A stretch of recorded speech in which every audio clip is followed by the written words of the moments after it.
después de aquella noche, supe que no podía seguir con ese trabajo. No podía exponerme a cruzar esa calle de madrugada otra vez. Presenté mi renuncia y, por suerte, encontré otro empleo en una cafetería del centro. El horario era más estable, y lo mejor era que ya no tendría que pasar por la calle Guerrero.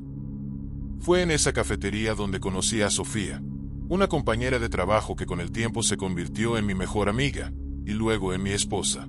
La vida siguió su curso. Nos casamos, tuvimos 2 hijos, Carlos y Xiomara, y con los años conseguí un mejor empleo como contador en León, Guanajuato.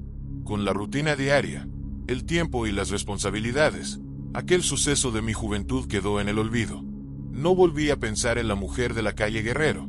Llegué a creer que todo había sido producto del cansancio o una simple jugarreta de mi mente. Pero el pasado nunca queda enterrado. Hace unos días, mi jefe me asignó la auditoría de un negocio en Irapuato. No pensé mucho en ello hasta que revisé la dirección. Un escalofrío me recorrió la espalda. Era el bar donde trabajé por primera vez. Me obligué a ignorar esa sensación incómoda. No tenía por qué preocuparme. Todo aquello había pasado hace años. Ahora era un hombre de familia, un contador, alguien racional. Así que fui. La auditoría resultó más complicada de lo esperado. Había demasiadas irregularidades en los registros, lo que me obligó a quedarme más tiempo del que pensaba. Cuando terminé, ya pasaban de la medianoche.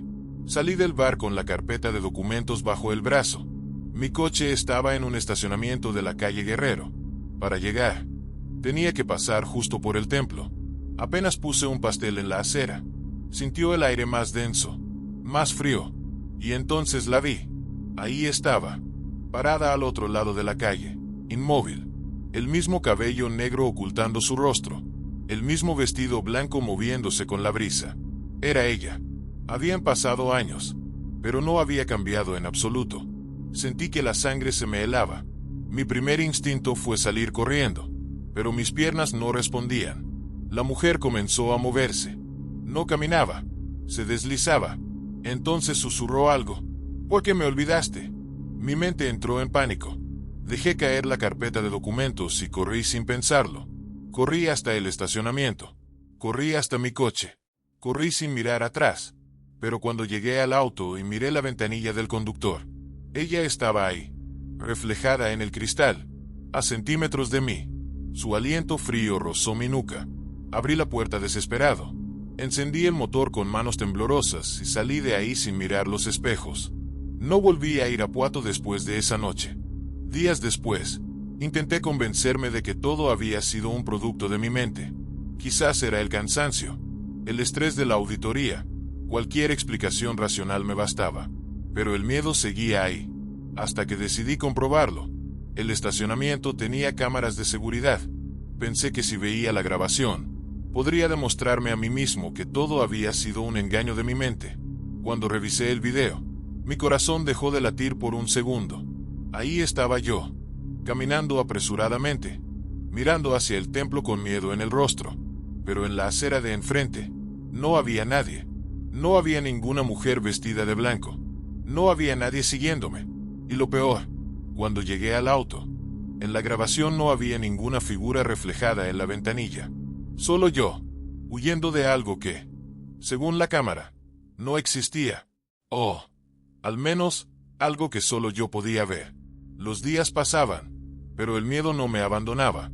Me repetía una y otra vez que todo había sido una coincidencia, que la mente puede jugar trucos, que los fantasmas no existen. Pero entonces, mi hija menor, Xiomara, comenzó a tener pesadillas. Una noche, mientras cenábamos, me miró con esos ojos grandes y serios que solo los niños tienen cuando dicen la verdad. «Papá, anoche soñé con una señora fea», dijo con su vocecita temblorosa. Se paró en mi puerta y me miró. La cuchara se me cayó de las manos. Mi esposa, sin notar mi reacción, trató de calmarla. «Solo fue un sueño. Mi amor, ¿cómo era esa señora?» Xiomara frunció el ceño, pensativa. Tenía el pelo negro en la cara, y su vestido era largo, como de novia, pero su cara hizo una pausa, y sintió un escalofrío recorrerme la espalda. Una parte era bonita, pero la la otra estaba podrida. Mi estómago se revolvió. Era ella. Era la misma mujer. Quise hablar, pero mi garganta se cerró. Quise fingir tranquilidad, pero mi piel se erizó. No importaba si venía por mí, pero a mis hijos, no. En mi interior, entré en pánico. Un terror primitivo, visceral, se apoderó de mí.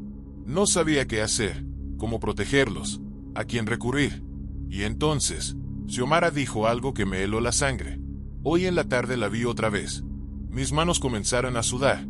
¿Qué quieres decir, mi amor? Pregunté con voz entrecortada. Mi hija bajó la mirada, inquieta. No fue un sueño. Estaba en la ventana, y yo sonriendo. Mi esposa soltó una risa nerviosa.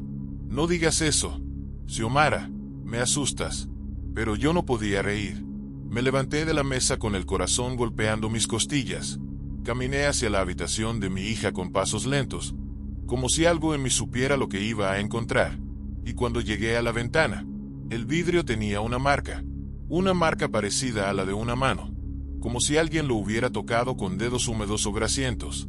Pero lo peor no fue eso. Lo peor fue el aliento. El vidrio estaba empapado, como si algo, hubiera estado respirando ahí.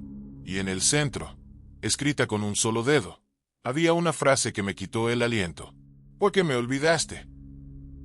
Mis piernas flaquearon. Esa noche, dormimos con las luces encendidas, y aunque intenté mantenerme despierto, el cansancio me venció. En mis sueños, escuché su voz, un susurro frío, gélido, que me rozó el oído. No importa a dónde vayas, siempre te encontraré. Desperté sudando, y en la oscuridad de la habitación, sentí su presencia, esperando, observando, sonriendo.